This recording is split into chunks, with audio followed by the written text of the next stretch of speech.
Activez vos synapses. Activez vos synapses.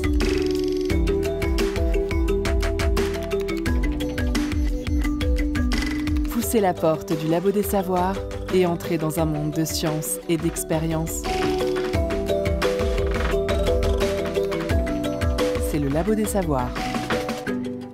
Depuis plus d'un siècle et les théories de Max Weber, la neutralité des sciences et de la recherche est érigée comme un idéal. Les scientifiques seraient toujours en dehors des enjeux politiques, indiquant simplement depuis leur laboratoire la voie vers le vrai et le factuel. Une idée désormais insoutenable à l'heure de la crise climatique ou de la montée des extrêmes, entre autres, car les scientifiques sont avant tout des citoyennes et des citoyens qui se mobilisent au cœur d'un monde en turbulence. Aujourd'hui, ils et elles prennent la parole.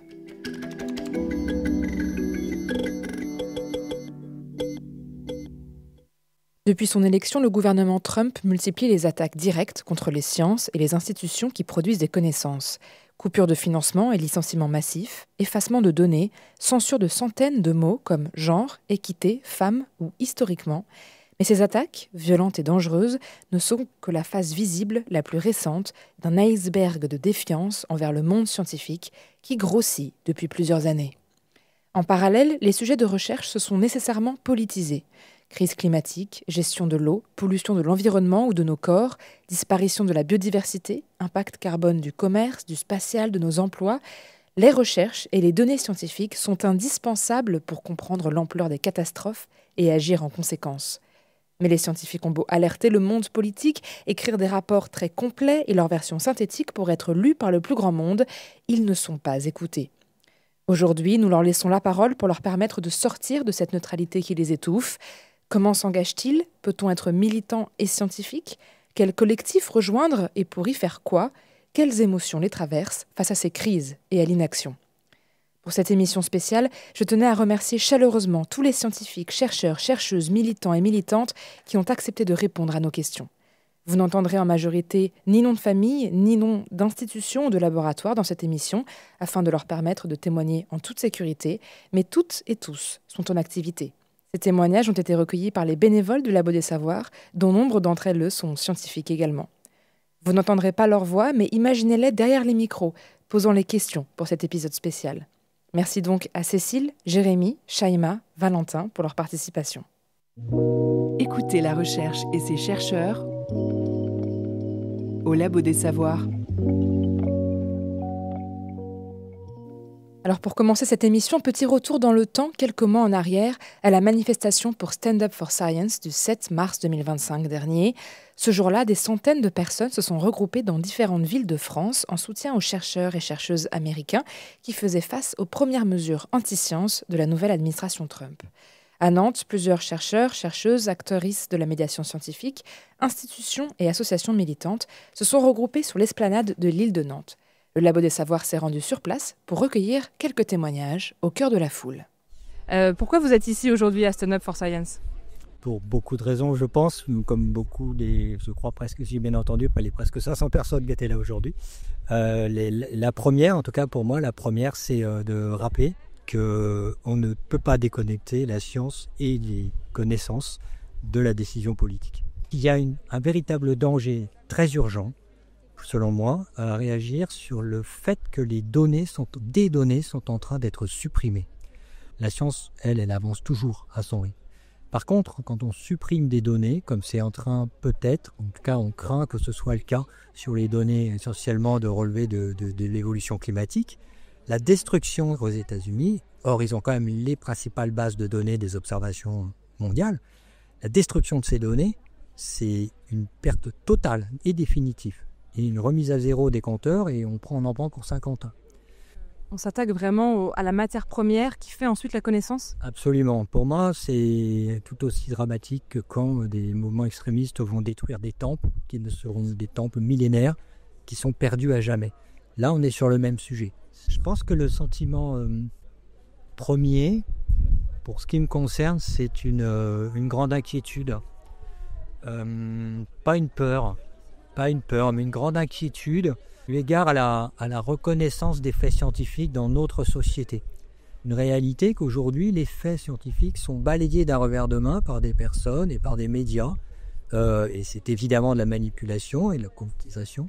Et ça, c'est un sujet mondial qui doit nous concerner tous. J'ai une véritable inquiétude à ce sujet-là, ce sentiment du déni scientifique qui est un peu omniprésent, latent. Peut-être aussi un sentiment encore d'impuissance, mais de ne pas trouver, alors que je suis vice-président en charge de la recherche, il est difficile de trouver une parade. Les faits sont là, les publications sortent, la recherche continue, et voilà. Mais en fait, tout le monde s'en fout. Voilà, et c'est très difficile de trouver comment bouger les curseurs, pour moi en tout cas. Je suis Benjamin, je mène des projets pour une association d'éducation aux sciences.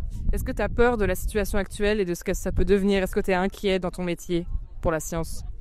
Quand on voit ce qui s'est passé, quand même des grosses structures aux États-Unis, on se dit que si ça arrive en France, ça fera aussi des ravages. Et c'est pas des petits changements qu'il y a eu. Il y a eu des gros bouleversements, et notamment sur des questions qu'on pensait, plutôt des choses qu'on pensait déjà acquises. Questions de genre, etc. On pensait avoir déjà... c'est les questions de genre, donc toute cette ingérence dans la recherche, alors que la recherche, normalement, se veut en fait là pour répondre à des questions et pas en fait poser des injonctions qui viennent d'en haut. Moi, je suis chercheur en biologie. Alors, je suis là en soutien des collègues américains. J'ai un collègue que j'ai vu un exposé hier, et dans son laboratoire, depuis 15 jours, la moitié de son personnel a été viré.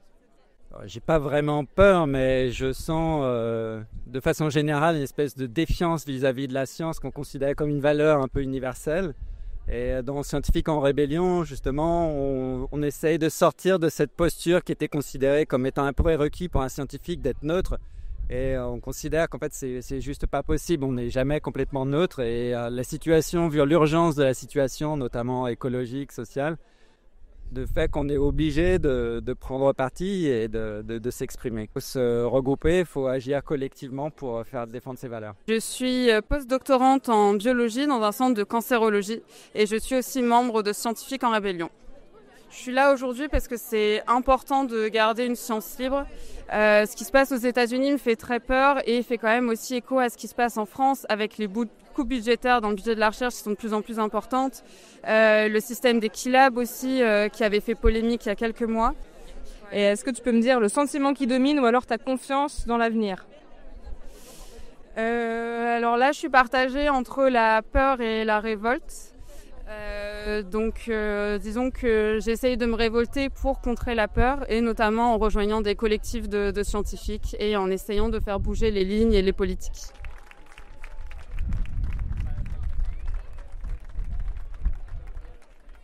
Ce sentiment de peur, d'impuissance et ce besoin de collectif est un des points de départ de l'engagement militant de certains scientifiques. On quitte donc l'île de Nantes pour écouter nos premiers témoignages recueillis par les bénévoles du Labo des Savoirs. Avec une première question, d'où vient ce besoin de s'engager? Je m'appelle Théo et je suis postdoctorant dans le domaine de l'informatique et de l'électronique. Et moi, je m'appelle Coraline, je suis biologiste dans le domaine du médical. Alors, la question de mon engagement écologique est venue après le Covid, parce que c'est un moment qui a été assez bouleversant. J'ai pu me renseigner sur l'écologie, lire, et j'ai fait beaucoup le lien avec les scientifiques qui travaillaient sur le Covid, certains n'étaient pas écoutés, et même dénigrés, et j'ai fait le lien avec le climat, les scientifiques qui n'étaient pas écoutés sur cette thématique. Et donc ça m'a beaucoup touchée, je suis rentrée en empathie avec ces scientifiques-là. Et à force de lire, je me suis rendu compte que c'était vraiment la merde en ce moment, et que ça allait être de pire en pire. Et c'est à ce moment-là que j'ai décidé de rejoindre un mouvement écologiste. L'engagement, ça a d'abord été un engagement en tant que citoyen, où j'ai eu ma prise de conscience écologique. J'ai commencé à devenir végétarien, à me renseigner sur le sujet. Ensuite, c'est devenu en tant que... Je suis d'abord ingénieur avant d'être chercheur, donc en tant qu'ingénieur, je voulais être astronaute, travailler dans l'aérospatial, c'est des trucs qui me plaisaient. Et je me suis rendu compte que c'était pas compatible avec un monde tel qu'on le connaît aujourd'hui, dans lequel il faut agir pour l'écologie.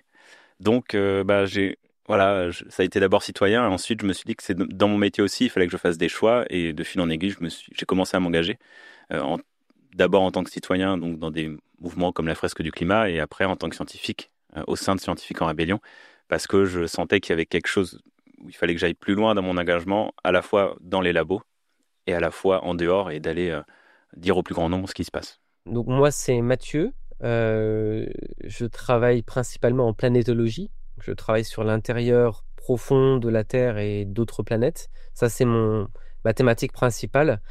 Et depuis quelques années, je fais aussi de la recherche sur mes enseignements, puisque j'enseigne les enjeux socio-écologiques à notre université. Et je fais aussi de la recherche sur, on va dire, la manière dont les chercheurs et les chercheuses perçoivent leur propre empreinte environnementale. Donc, c'est plutôt des enquêtes sociologiques qu'on fait dans le cadre de Labo 1.5. Alors, comment m'est venue la question de l'engagement politique aux militants ?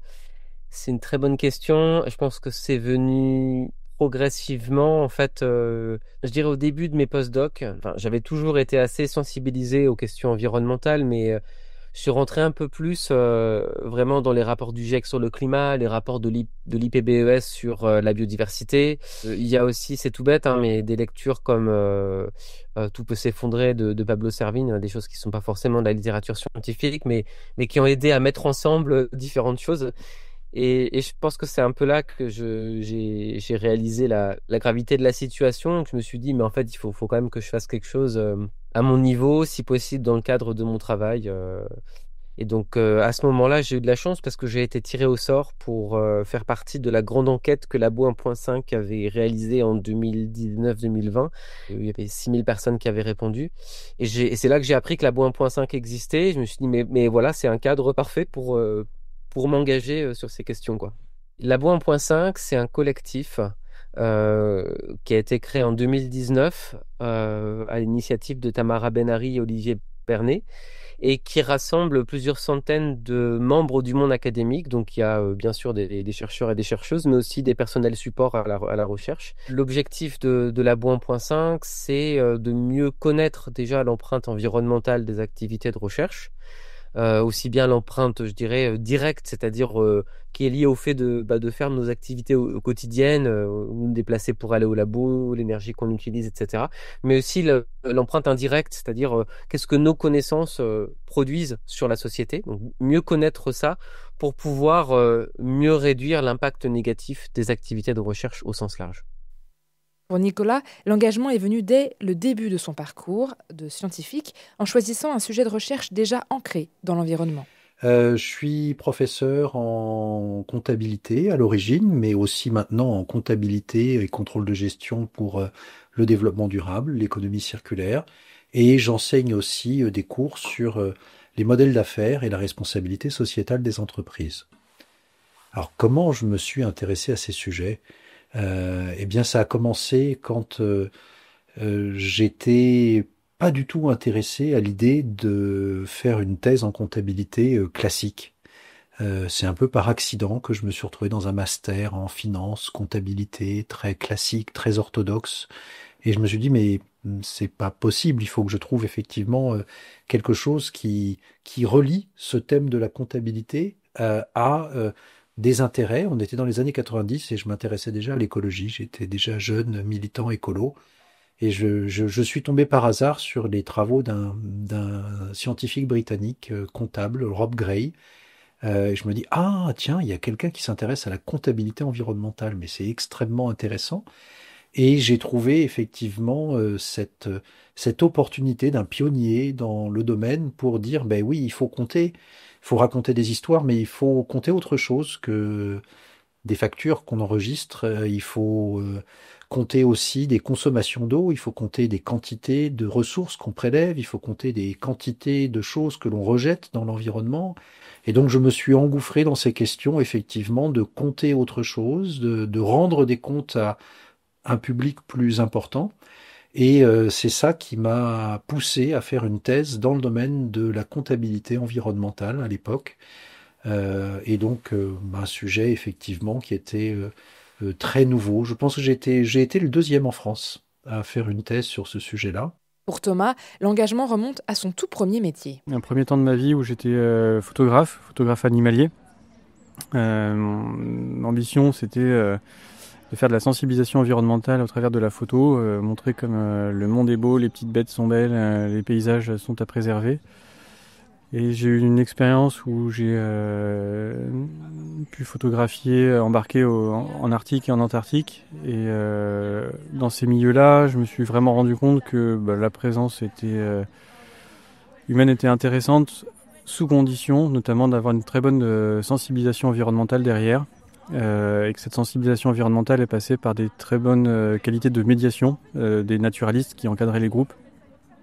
Pour le dire autrement, on avait des naturalistes qui étaient plutôt dans l'émerveillement tout simplement et puis qui avaient un effet transformatif chez les personnes qui étaient très faibles. C'était juste dire regardez comme c'est beau, ces lumières, nanana. Et en fait les gens continuaient d'avoir des comportements qui me semblaient pas vertueux. Et puis à côté de ça, on avait des naturalistes qui étaient beaucoup plus précis, beaucoup plus complets et beaucoup plus nuancés dans leur explication des phénomènes. Je pense notamment aux phénomènes sociaux en Arctique. Ce qui m'avait intéressé dans cette approche-là, c'est que c'était plus complexe et ça demandait de faire appel à des disciplines scientifiques, soit des disciplines SHS ou plutôt biologie au sens très large. Et donc du coup, j'ai choisi de me réorienter de la photo vers la médiation des sciences. Donc ça, c'est ma deuxième phase de carrière, où du coup, je me suis formé en biologie marine pour savoir de quoi je parle et en communication scientifique pour savoir comment j'en parle. Et voilà, depuis, j'exerce depuis une dizaine d'années maintenant dans ce monde-là, de la culture scientifique, dans différentes institutions. Cette histoire de neutralité dans la science est unanimement dénoncée comme étant une utopie par l'ensemble des scientifiques qui ont accepté de témoigner pour cette émission. On écoute Nicolas, professeur en comptabilité durable, qui s'interroge. Quel est le rôle des scientifiques est-ce qu'ils doivent s'engager? Est-ce qu'ils doivent garder une posture de neutralité? C'est une grande question. Je pense que la science n'est pas neutre, déjà, pour appartenir au champ des sciences humaines et sociales. Ne pas être neutre, ça ne veut pas dire faire n'importe quoi et produire de la connaissance n'importe comment. Mais ça veut dire forcément, quand on est effectivement chercheur en sciences sociales, on participe au terrain sur lesquels on est engagé. On a forcément le fait de notre présence a un impact. Je me souviens d'un film comme ça que je trouvais très intéressant sur un grand magasin nordique qui vendait des meubles en pièces détachées. Voilà, en tout cas c'était le contexte. Envoie des observateurs dans les cuisines des gens. Donc ces gens-là sont assis sur des chaises hautes, un peu comme les arbitres de tennis, et puis ils observent comment les gens utilisent leur cuisine. Et ils disent aux utilisateurs de la cuisine, surtout faites pas attention à nous, on est là pour voir, etc.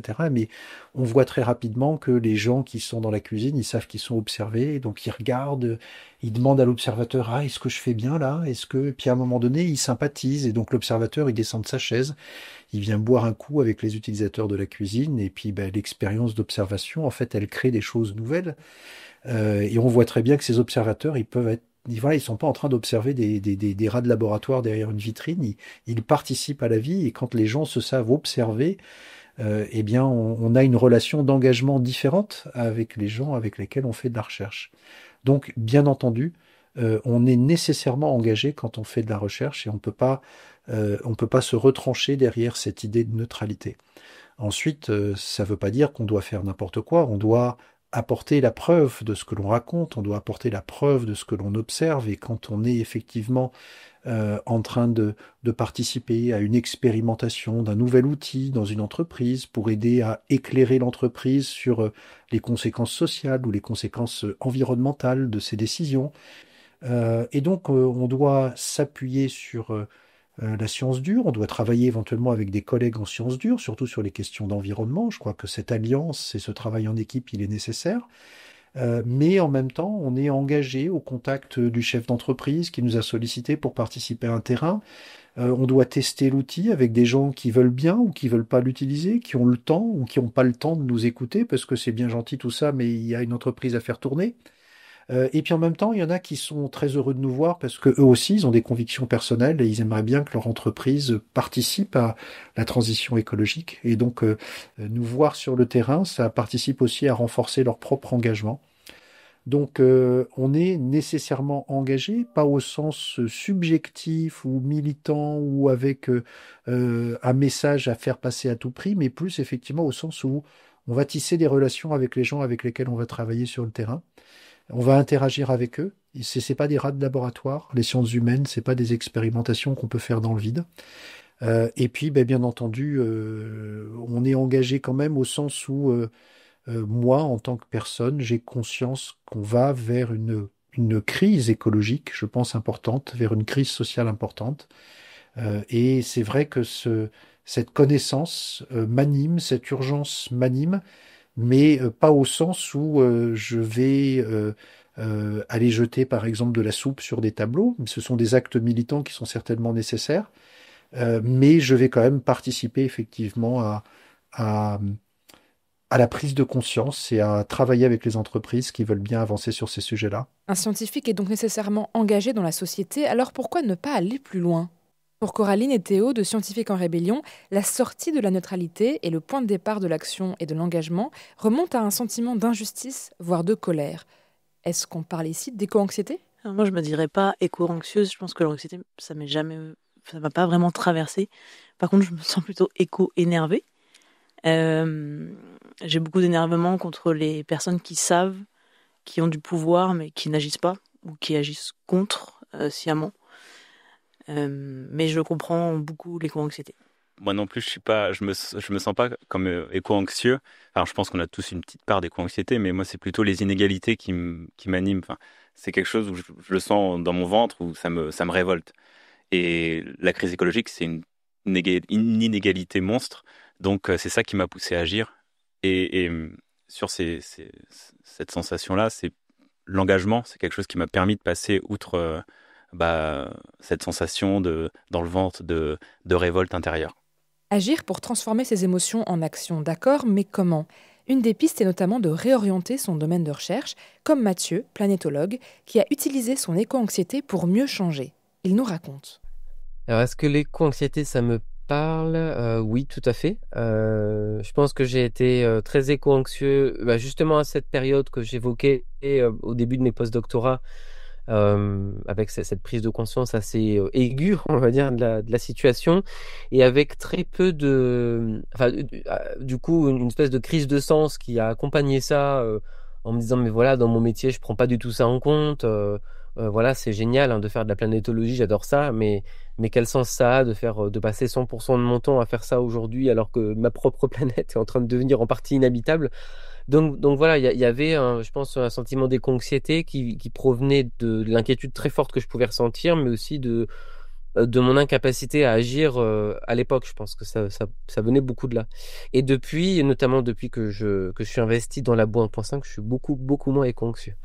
Ce collectif lui a permis d'adapter son travail vers des sujets plus vertueux et plus en accord avec ses convictions écologiques. Alors, comment est-ce que mon travail a évolué petit à petit pour devenir plus vertueux, je sais pas, mais en tout cas plus engagé. Ça s'est fait progressivement en fait. Au départ, j'ai participé à des groupes de travail dans Labo 1.5. Il s'agissait pas forcément de faire de la recherche, mais ça pouvait être participer notamment à l'équipe réflexion. J'ai rejoint également le comité d'organisation des séminaires. On organise des cycles thématiques de séminaires. Plusieurs groupes que je vais pas tous détailler, mais j'ai aussi créé un groupe jeunes chercheurs et chercheuses au sein de Labo 1.5 qui travaillent sur les problématiques spécifiques que rencontrent les jeunes vis-à-vis de l'engagement écologique justement. Et puis petit à petit, de fil en aiguille, j'ai eu la possibilité vraiment cette fois de participer à des projets de recherche. Donc là, ça a été un choix de réorienter une partie, pas tout, mais une partie de mes activités de recherche. Et puis après, l'enseignement, ça a été aussi un espace. J'ai eu de la chance parce qu'on m'a chargé de beaucoup de cours autour des enjeux socio-écologiques. J'ai des collègues qui connaissaient mon engagement dans Labo 1.5, qui savaient que j'avais des compétences là-dessus.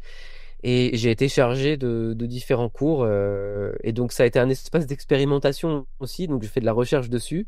Et il y a une forme d'engagement derrière, évidemment, puisque à travers ces cours, je souhaite faire en sorte que mes étudiants soient moins éco-anxieux et soient aussi en capacité d'agir face à ces enjeux. Du côté de Coraline et Théo, cette envie de réorientation de leur activité de recherche est aussi un désir profond, né de leur engagement.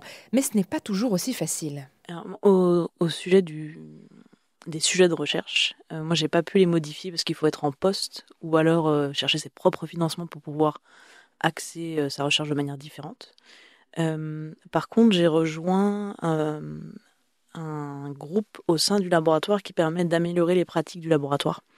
Donc, ce qui veut dire diminuer les déchets plastiques, économiser l'énergie et faire vachement de sensibilisation. Donc, on est passé sur les derniers mois, on est passé sur de la sensibilisation, proposer des fresques, proposer des moments de discussion, essayer d'adapter les menus lors des événements pour les rendre végétariens, plus locaux, etc.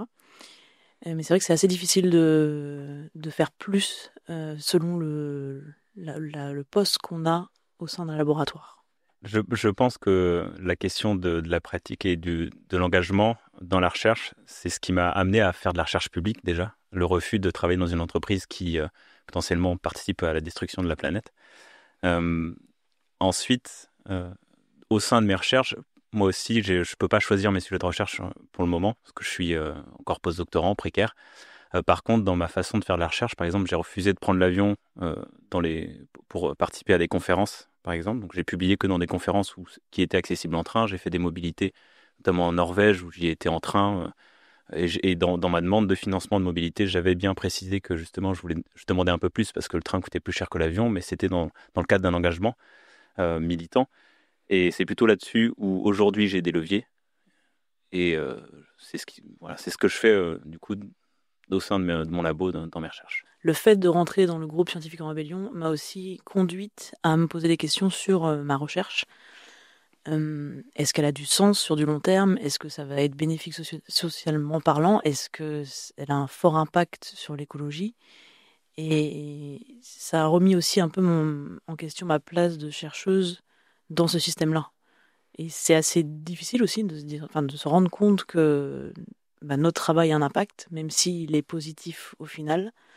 Et donc c'est un peu un chamboulement aussi de se remettre en question en tant que personne qui travaille. J'ai eu ces mêmes réflexions personnellement, parce que par exemple, là en ce moment, on est en pleine campagne de recrutement des maîtres de conférences et des maîtresses de conférences. Et moi, c'est des questions que je prends en compte dans mes choix de labos dans lesquels je veux postuler. Il y a des labos, par exemple, qui ont des liens très étroits avec des entreprises d'armement ou des entreprises génératrices d'émissions CO2 très fortes. Et du coup, dans un labo, si je sais que régulièrement, ils font des projets avec des entreprises comme ça, je vais moins avoir envie d'aller dans ce labo. Et du coup, c'est aussi un engagement de me dire, OK, bon, les places sont chères, mais j'aurais une telle dissonance si j'allais dans un labo et si on me forçait à faire des projets parce que c'est à peu près les seuls financements qu'on ait, je me sentirais pas bien de travailler dans ces labos-là. Et sur les recherches aussi, pareil, dans cette campagne, il faut établir des projets de recherche, se projeter à long terme, et de plus en plus, je change mes sujets pour y intégrer des notions comme les low-tech, des sujets qui, selon moi, sont plus vertueuses. Pour Thomas, son métier de médiateur scientifique est engagé, mais il le distingue de son militantisme très personnel. Alors je me sens militant et engagé, mais je fais la distinction entre les deux. C'est des choses qui me semblent assez importantes. Je me sens engagé dans mon métier parce qu'effectivement j'ai choisi de faire ce métier-là. Ça donne du sens à ce que je fais de ma vie, quoi. Clairement, les jobs alimentaires, j'ai vraiment beaucoup de mal. Donc je me sens engagé dans mon travail. J'ai à cœur que ça réussisse. Je trouve que la culture scientifique est très riche de tout un tas d'approches, qu'on traite de sujets environnementaux ou qu'on traite de sujets d'astrophysique. Je pense qu'on a plein de leviers de transformation sociale qui sont intéressants. Mais je distingue ça de mon militantisme. Et c'est quelque chose que j'ai du mal à résoudre, en fait. Mon militantisme, c'est mes opinions personnelles, c'est mes convictions politiques, c'est mes engagements et mes choix politiques, mes actions militantes, en fait, aussi. Donc à côté de ça, moi je suis engagé, j'ai fait pas mal d'actions militantes, type beaucoup de manifs. Je me suis engagé dans un syndicat pour me protéger notamment de la police, et puis aussi structurer ma pensée, et puis structurer les actions collectives qu'on peut conduire. Mais voilà, donc c'est des choses que je cache dans mon travail professionnel et j'arrive pas à résoudre cette difficulté. Je sais qu'il y en a qui arrivent à assumer le fait de dire voilà, moi quand je fais une médiation scientifique ou une communication, je parle de mon point de vue et donc je situe mon point de vue. Je trouve que c'est intéressant. Mais je trouve que c'est assez limite. Et personnellement, je suis toujours un peu en hésitation sur ce truc-là. J'arrive pas à savoir comment trancher. La posture militante dans une action de médiation me semble intéressante pour permettre de politiser les choses. dire que tel type de technologie, on n'en veut pas pour telle et telle raison, pour tel et tel type d'implication sociale et environnementale, par exemple, principalement même. Mais elles peuvent aussi, à mon sens, j'ai l'impression, faire que les personnes, du coup, n'écoutent plus le propos derrière. Ils se disent, tiens, c'est un militant qui va avoir tel type de conviction, en l'occurrence plutôt anarchiste, donc je ne vais pas écouter la suite de son propos. Et ça me gêne en fait, parce que je travaille beaucoup pour que mes propos soient clairs, compréhensibles. Je mets beaucoup de bienveillance dans la façon dont j'accompagne les personnes dans la compréhension des phénomènes pour qu'elles s'approprient les sujets, etc. J'essaie de pas du tout être vertical, mais plutôt horizontal, dans le sens où j'ai envie que les personnes se saisissent des sujets par elles-mêmes. Et j'aurais l'impression de me tirer une balle dans le pied que de me mettre une façon de me représenter qui serve pas le propos en fait. Et j'essaie aussi beaucoup de suspendre mon jugement. C'est-à-dire que quand je fais une médiation, j'essaie de penser un peu contre moi, c'est-à-dire d'essayer de trouver des contre-arguments, de veiller à ne pas exprimer mes propres opinions, mais à laisser les personnes exprimer les leurs, à les accompagner dans la complexification de leurs propres opinions, plutôt qu'à les contrecarrer ou à être outré par ce qu'ils me racontent. Voilà. Rester ouvert au dialogue, donc, et à l'échange d'idées. Alors les scientifiques doivent-ils tous et toutes s'engager ? Et si oui, de quelle manière ? Pour Coraline et Théo, la réponse est simple. Je conseillerais à d'autres chercheurs et chercheuses de s'engager si ces personnes-là en ressentent le besoin. C'est un bon moyen d'avoir un espace d'écoute, de permettre de discuter de ces sujets, de ne plus se sentir seul. Je recommande vraiment de s'engager. D'une part, parce que quand on est conscient de la situation qui est un peu catastrophique, ou en tout cas très anxiogène, on parlait d'éco-anxiété juste avant, ça m'a permis de passer un peu cette anxiété, d'aller très vite dans l'action et dans l'engagement. Donc, si ça a marché pour moi, je me dis que ça peut marcher pour d'autres personnes. Et aussi, c'est bien d'en parler parce qu'on se rend compte que beaucoup de gens ont une conscience écologique, ne savent pas par où commencer pour s'engager, ou sont un peu perdus dans tout ce qui existe et un peu aussi perdus dans le train-train de la recherche de financement, des enseignements. Donc, de parler autour de soi, notamment dans les labos, d'engagement, ou de juste d'être identifié comme la personne un peu engagée sur ce sujet à qui on peut venir parler, je pense que c'est très bénéfique. On manque d'espace pour échanger, se questionner entre scientifiques, du moins sur ces sujets-là. Il y a pas mal de petites commissions qui se montent dans les labos pour réduire l'empreinte carbone de nos recherches, mais on est beaucoup dans la course aux demandes de financement, ces choses-là, et ce qui fait qu'on manque de temps pour se réunir. Je ne sais pas si c'est voulu, ou en tout cas le système de la recherche est fait de telle sorte qu'on est un peu tête dans le guidon toute l'année. On peut souffler à quelques moments, en tout cas pour les enseignants et enseignantes, chercheurs, chercheuses. Et ces espaces-là, on en aura besoin, et notamment on aurait besoin d'interdisciplinarité, d'avoir le temps d'aller voir nos collègues. Moi qui suis dans les sciences dites dures, j'aimerais beaucoup avoir le temps d'aller vers les sciences sociales, les sciences humaines et sociales, pour parler de ces questions-là, parce qu'ils ont aussi un autre point de vue, et on a beaucoup à apprendre, je pense, des autres pans de recherche scientifique.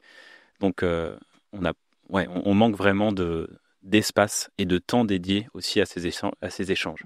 Moi, j'ajouterais que on voit que certaines tutelles ont envie d'ajouter cette notion d'écologie dans les projets, mais ça reste que du théorique, donc il faut mettre ça en place. Et c'est assez compliqué parce que la recherche va très vite, prend beaucoup de temps, et donc ça demande beaucoup de volonté personnelle. Mathieu, planétologue, est plus nuancé, mais rappelle l'importance du collectif, car s'engager ne veut pas dire le faire seul. Je me permettrai pas de recommander aux gens de s'engager. Par contre, je peux alors d'une part exprimer mon opinion, que je pense que c'est important, en tout cas que au moins une partie d'entre nous nous engagions sur ces questions-là. Il y a énormément d'enjeux, on voit bien, enfin je veux dire, il y a la question climatique, mais peut-être plus immédiatement, il y a la question de la place de la science dans les sociétés. On voit bien à quel point elle est malmenée aux États-Unis. Donc à quoi auront servi nos connaissances scientifiques patiemment accumulées et obtenues si finalement la confiance est rompue avec le reste de la société ou avec les décideurs politiques. Donc je pense que là aussi il y a vraiment des questions à se poser, et et des actions à mener. Donc je peux exprimer cette opinion-là, mais je peux aussi témoigner de ce que moi ça m'a apporté en fait de m'engager à titre personnel. Ça m'a apporté énormément de sens en fait. C'est vrai que travailler un peu quotidiennement sur ces thématiques, participer à une réunion de Labo 1.5, réfléchir à comment je vais parler à mes étudiants de tel ou tel sujet, faire une intervention dans un laboratoire, etc. C'est autant de manières d'injecter du sens en fait au quotidien pour moi. Donc ça c'est c'est vraiment très très fort.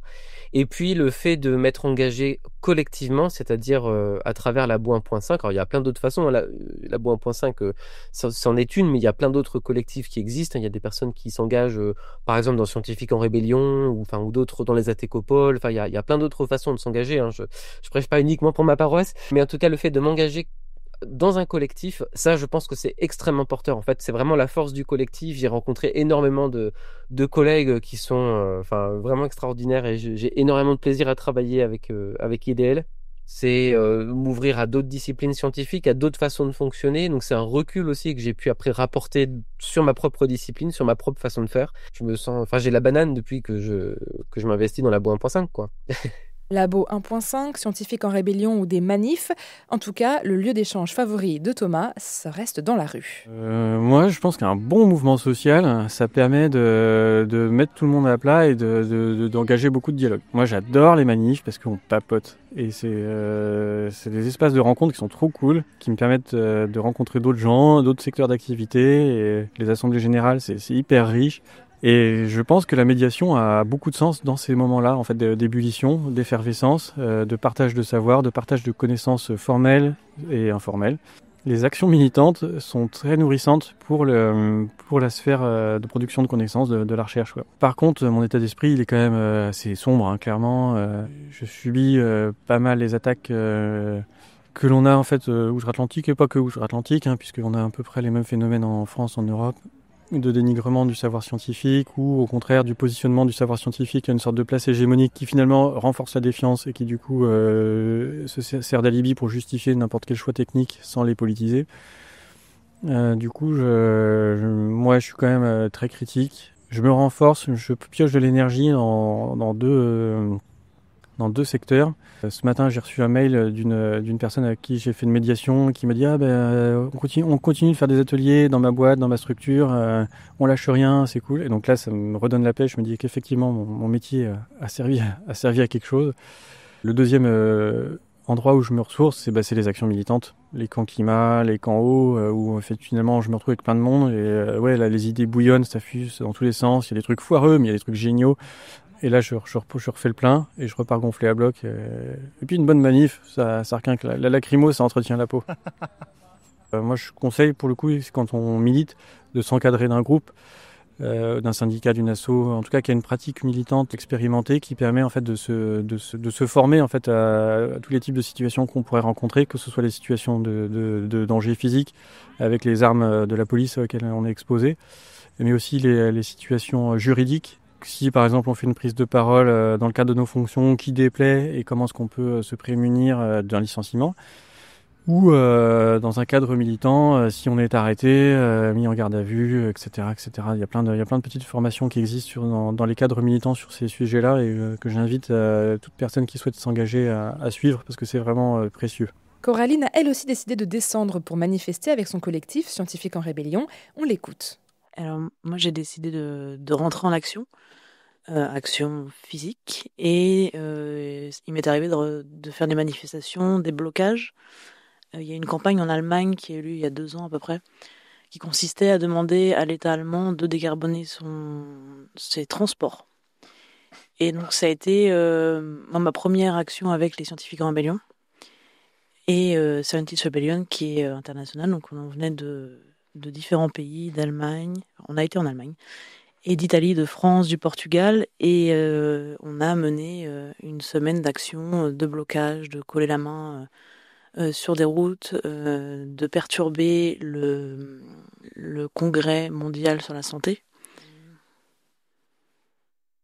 J'ai plus le nom qui m'en vient en tête. Le congrès mondial sur la santé qui a lieu une fois par an. Et moi, ça m'a permis de rencontrer des scientifiques qui ont le même état d'esprit, les mêmes méthodes, Et est-ce que ça rentre en conflit avec mon travail? Alors quand je le fais, je le fais sur mes jours off, où je ne travaille pas. Ça peut entrer en conflit effectivement avec le travail et la législation. Mais j'ai lu récemment que le COMET, donc c'est le comité le comité éthique du CNRS, qui dit, j'ai noté une phrase qui considère que le CNRS ne doit ni inciter ni condamner a priori l'engagement des chercheurs et des chercheuses. Donc ça reste très flou, mais on reste des personnes qui ont on a tous une éducation, on a tous une famille, un background, je vais le lire en anglais. Et en fait, personne n'est neutre. Donc, ce qui implique qu'en étant chercheur, on a eu une éducation particulière qui nous amène jusque-là. Demander à quelqu'un d'être neutre et de ne pas s'engager, ou de ne pas avoir un avis, de séparer sa recherche, son travail avec son avis personnel, ça paraît très illusoire. Et en gros, ce qu'on peut considérer, c'est que si on est neutre, on favorise le statu quo, ce qui n'est pas neutre au final. Les actions concrètes que j'ai mises en place, il y en a pas énormément. Enfin, dans mes recherches, comme je disais plus tôt, je refuse de prendre l'avion pour partir en conférence, par exemple. Donc là, c'est très concret et ça peut entrer en conflit avec, par exemple, un chef d'équipe ou des collègues qui voudraient publier dans telle ou telle conf. Après, sur mon engagement en tant que citoyen et scientifique, mais du coup en dehors des labos, je vois pas pourquoi ça rentrerait en conflit. Du moment que je suis au boulot le lendemain matin, mon employeur n'a rien à dire puisque je m'engage en mon nom propre. Et du coup, c'est pour ça aussi que je prends plaisir à passer du temps à m'engager en dehors de mon labo. Parce que je pense que c'est aussi important que les scientifiques descendent des labos et aillent vraiment rencontrer les citoyens et les citoyennes. C'est ma réponse à la question. Et autre que les blocages ou les actions de désobéissance civile non violente, par exemple à Nantes, ça nous arrive d'organiser des conférences. On a organisé une conférence sur l'eau, sur l'agriculture, sur la santé, et ce qui nous permet, nous, de proposer des choses nouvelles, des façons nouvelles d'interagir avec les citoyens, les élus, et d'avoir d'autres propositions sur ce qui se passe en Pays de la Loire. Donc, par exemple, suite à la conférence sur l'eau, on a demandé aux gens qui étaient dans notre conférence des propositions sur comment gérer l'eau en Pays de la Loire, ce qui a donné naissance à un texte co-rédigé entre les personnes et les scientifiques, avec 10 grandes propositions que peut-on faire de l'eau pour qu'elle soit mieux utilisée, moins polluée. Et donc ça, on peut le retrouver sur le site de Scientifiques en Rébellion France, par exemple. Et nous, ça nous permet de faire de la cohésion, de rencontrer des gens, de sensibiliser et d'avoir un impact, il est certes mesuré, mais un impact sur notre ville et de manière locale. Les Scientifiques en Rébellion ont sorti un livre récemment qui retrace un peu la création du mouvement en France. Donc le livre s'appelle « Sortir des labos pour défendre le vivant » et c'est un livre qui a été écrit à plusieurs mains. On y retrouve la jeunesse du mouvement, les moyens d'action et également les membres qui la composent, que ce soit des maîtres de conférences, des professeurs, doctorants, doctorantes. On voit un peu toute la diversité qui existe et aussi les biais qu'on retrouve dans la recherche et qu'on peut retrouver au sein d'un mouvement comme Scientifiques en Rébellion dans ce livre. Pour les auditeuristes intéressés, le lien vers le livre « Sortir des labos pour défendre le vivant » de Scientifiques en Rébellion sera en description du podcast. Entrer en action de façon militante est donc possible à travers des collectifs, des manifestations, mais aussi l'entretien d'une culture personnelle pour Thomas, médiateur scientifique, qui s'interroge sur sa position dans la société. Mes engagements en fait, militants, je les pioche plus dans des lectures en fait, que je vais pouvoir faire, qui sont plutôt issues de travaux de recherche. Ouais, en fait, mon travail me nourrit énormément dans mes actions militantes, puisque en fait, je passe du temps à réfléchir, à lire, à me documenter, à voir plein d'avis divergents sur ces questions-là. Donc c'est vraiment mon travail qui nourrit ma posture militante. Et donc c'est vrai qu'à ce moment-là, l'engagement dans mon travail, dans la qualité de la médiation que je veux produire, elle rejoint quelque part mon engagement militant pour que les personnes saisissent en fait l'ampleur des phénomènes qui nous occupent, quoi. Une difficulté que je rencontre, c'est que ma posture, elle n'est pas celle du chercheur. En fait, c'est la posture du lien. En fait, je fais juste, moi, je me définis souvent comme le liquide interstitiel entre des cellules. On fait juste transmettre des choses. On ressemble à rien, on est un peu difforme, on est un peu entre tout, etc. Mais on est essentiel puisque sans nous, les molécules passent pas d'une cellule à l'autre. Et du coup, quand on est du monde de la recherche et qu'on va vraiment produire un savoir, on peut avoir un travail où on peut se situer. Et en tant que médiateur, en fait, c'est un peu plus compliqué, puisque du coup, on peut faire la médiation d'un savoir situé, ok, mais c'est souvent un peu plus difficile. Et d'autre part, on est souvent un peu sous-considéré et très peu structuré en termes d'organisation de travail. Et on est dans des statuts très différents, droit public, droit privé, on est dans des associations, on est indépendant. Ce qui fait que dans notre secteur d'activité, on a plein de personnes assez diffuses, on subit beaucoup la précarité, et donc on est très peu structuré. Et donc on a très peu d'espace pour discuter de ces choses-là. On en parle dans certains congrès, avec certaines personnes on a des affinités, on se dit tiens, il faudrait qu'on rédige un texte, qu'on se coordonne, mais en fait on est tout le temps pris par notre activité quotidienne. Voilà. Et d'ailleurs au sein de mon propre syndicat, je suis complètement marginal. C'est un syndicat plutôt d'enseignants, donc plutôt fonction publique, d'un ministère qui n'est pas du tout celui duquel je dépends actuellement, et qui est sur des postures très différentes de celles que je fais, donc celles que j'ai. Donc, Les limites de ce statut de scientifique engagé, militant ou non, sont hélas bien connues. On écoute Coraline et Théo de Scientifiques en Rébellion. Je pense que la limite des scientifiques, alors d'une part de leur travail, si nous on arrête de travailler, il ne se passe pas grand-chose. Et on est plutôt dépendant de la tribune médiatique qu'on a. Donc ce qui est intéressant, c'est qu'on a une posture et des postes qui font qu'on a une certaine voix qui est basée sur des articles, sur des faits, sur des connaissances. Par contre, si cette voix n'est pas portée ou pas écoutée, c'est une limite. On peut avoir des effets, donc on peut avoir différents effets en faisant des blocages, des conférences. Nous, on fait des conférences inversées à Nantes, où on invite le public à participer. Mais là, c'est vraiment de manière très locale. Et donc, je pense que oui, la limite, c'est la limite médiatique. Si notre voix n'est pas portée, on atteint peu de personnes. Une des limites qu'on peut voir à l'engagement et puis à l'engagement des scientifiques, c'est le fait que ce soit pas du tout consensuel, l'engagement au sein des scientifiques aussi. On est dans une société, dans un système qui a une inertie monstre, et tout changer du jour au lendemain, c'est pas possible. Nous, les scientifiques, on a une toute petite emprise, et la plupart du temps, si on montre le résultat de nos travaux tel quel, personne ne comprend. Parce que on a hyper spécialisé les chercheurs et les chercheuses de telle sorte à ce que derrière, on puisse pas plus vraiment parler de nos travaux tels quels. Donc, les scientifiques, c'est pas par leurs travaux, puisque le consensus, il est connu. On sait qu'il y a des dérèglements climatiques, qu'il faut faire quelque chose. Donc, établir les faits ne sert plus tellement à grand-chose. Donc, sur les moyens d'action, maintenant, est-ce que en tant que scientifique, c'est vraiment le fait d'être scientifique qui aura le plus d'impact? Je suis pas sûr. Et du coup, on peut retenir ça. C'est le scientifique aujourd'hui, il va peut-être avoir un rôle de médiateur, et il va falloir que les scientifiques vulgarisent un peu ce qu'ils ont appris et essayent de proposer des solutions et utiliser un peu. Et c'est ce que prône Scientifiques en Rébellion aussi, c'est de dire le point de vue scientifique, il est comme il est. Les gens ont plutôt tendance à avoir confiance dans les scientifiques, donc voir des scientifiques qui s'engagent et qui poussent pour des actions et pour un autre modèle de société, ça peut aider, et c'est là où les scientifiques auront un impact, ça peut aider à faire changer les mentalités. Et moi, pour passer sur une note positive, je dirais que certes, il y a des limites, mais aussi on a une grande force ensemble. Par exemple, à Nantes, on est passé de 2 personnes à 20 personnes en 1 an. Et on voit qu'il y a une envie des scientifiques de se réunir autour de cette thématique. Et le fait qu'on soit de différentes spécialisations, ça nous permet de nous positionner sur différents projets locaux. L'extractivisme, l'IARA par exemple, la pollution de l'eau.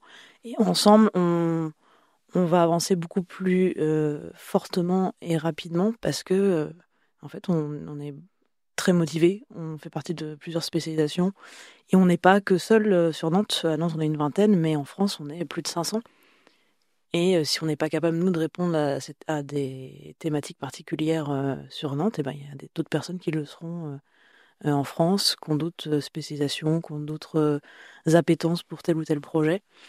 Et je pense que rejoindre un collectif, ça nous rend plus forts, même s'il y a des limites ou même si des personnes ne veulent pas nous écouter, je pense que c'est une grande force d'avoir rejoint un collectif.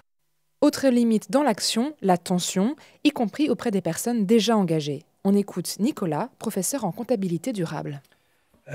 Oui, des tensions, il y en a eu. Alors, il y en a eu plein quand on travaille avec des entreprises. Alors, il peut se produire plusieurs choses. Ce sont des entreprises qui sont très engagées, donc qui ont envie d'avancer, qui ont envie de montrer qu'elles donnent l'exemple. Et puis, parfois, c'est vrai que dans un monde où 6 des 9 limites planétaires sont en voie d'être dépassées, c'est difficile d'être une entreprise durable dans un monde qui ne l'est pas. Et donc même une entreprise engagée, en fait, quand on va calculer un peu son profil environnemental, quand on va essayer de voir comment elle contribue ou pas à respecter les limites planétaires, mais on va s'apercevoir en fait que elle n'est pas exemplaire. Mais elle n'est pas exemplaire parce que le monde ne l'est pas. Et donc on va montrer effectivement parfois qu'elle est dans une situation de développement qui n'est pas durable, même si elle est très engagée. Ça devient parfois une comptabilité de l'insoutenabilité. Et on arrive parfois à montrer effectivement à des entreprises, même très engagées, que même elles, en fait, dans un monde qui n'est pas durable, ont du mal à l'être. Et que c'est vrai qu'elles sont limitées dans leurs possibilités d'action. Dans certaines entreprises qui nous sollicitent pour des questions d'image, de mécénat, qui veulent nous faire travailler sur des outils de comptabilité environnementale, quand on arrive sur le terrain avec les équipes et qui découvrent ce qu'on veut faire, parfois on se fait claquer la porte au nez. Ça arrive, c'est là on passe pour des universitaires en dehors du monde et des contraintes du monde réel. Bon, mais c'est pas grave, il y a aussi d'autres entreprises qui veulent travailler avec nous. Pour le mot de la fin, je laisse la parole à Coraline, Théo et Nicolas qui parlent de ce que l'engagement leur a apporté et se projettent pour la suite. Le fait d'avoir rejoint un collectif, ça m'a permis de me faire des amis de différentes tranches d'âge et vivant forcément pas forcément dans le même endroit en fait, oui. J'ai rencontré des gens d'un peu partout en France et ça fait des connexions hyper intéressantes de rencontrer des scientifiques qui ont la même envie, on fait partie du même collectif, on n'est pas forcément à Nantes. Quand on est à Nantes, c'est mieux parce qu'on peut faire des apéros. C'est plus un ressenti émotionnel. C'est intéressant de rejoindre un collectif parce qu'on crée des connexions avec des gens qui ont les mêmes valeurs. Qui ont les mêmes valeurs, qui nous ressemblent et qu'on n'aurait pas rencontrés par d'autres manières. Qu'on n'aurait pas forcément rencontré au boulot, qu'on n'aurait pas forcément rencontré dans un bar. Et ça crée des connexions très intéressantes. Moi, l'engagement en tant que scientifique, ça m'a fait prendre conscience aussi du fait qu'il y avait besoin, en tant que scientifique, d'aller parler aux citoyennes et aux citoyens pour dire ce qui se passe dans les labos. Parce que c'est aussi assez opaque. L'état de la recherche en France, on sait qu'il se dégrade, on ne sait pas trop dans quelle mesure, on ne sait pas trop ce qui s'y passe. Enfin, les citoyennes et les citoyens n'ont pas trop ces informations. Et du coup, de montrer à la fois la diversité de profils dans l'enseignement supérieur, le fait que tout le monde n'est pas engagé, mais le fait qu'il y a des gens qui sont prêts et prêtes à sortir des labos pour aller défendre ce qui nous reste, quoi, et pour demander un changement de modèle, c'est aussi très important selon moi. Alors, si vous voulez nous rencontrer, on sera au festival Les Résistantes, qui est un lieu de rencontre des luttes locales et globales. Et ça a lieu le 7, 8, 9 et 10 août dans l'Orne. Je suis raisonnablement optimiste. De toute manière, je pense que la crise écologique ne va pas venir, elle est déjà là. En fait, par exemple, si on pense au domaine de la pêche, on a déjà mangé 80% de la mer, entre guillemets, et donc la disparition des poissons, la disparition de la biodiversité dans les océans, c'est déjà quelque chose qui s'est produit. Les pêcheurs qui vont avoir de plus en plus de mal à bien vivre, c'est déjà des choses qui se passent. Donc on est dans un monde qui est déjà un monde dégradé. Donc je ne suis pas optimiste sur le fait de prévenir la crise écologique, elle est déjà là. Je suis optimiste quand même sur les capacités que l'on aura, en tout cas dans des pays qui ont encore un peu de ressources et un peu de sens du collectif à trouver des solutions. En revanche, je suis inquiet à l'échelle de la planète sur la capacité de nos gouvernements à réussir à coopérer, parce qu'il n'y a que la coopération qui réussira à nous aider à résoudre les problèmes du monde. Et là, il y a encore du travail.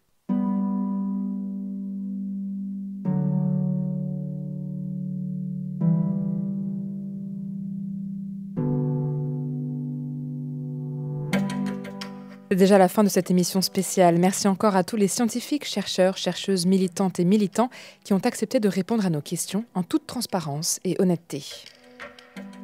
N'hésitez pas à vous renseigner auprès de Scientifiques en Rébellion et de Labo 1.5 pour plus d'informations.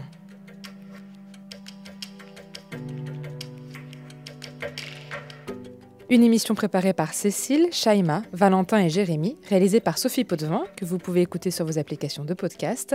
Retrouvez-nous sur le Labo des Savoirs et sur nos réseaux sociaux. On se dit à la semaine prochaine pour une nouvelle émission.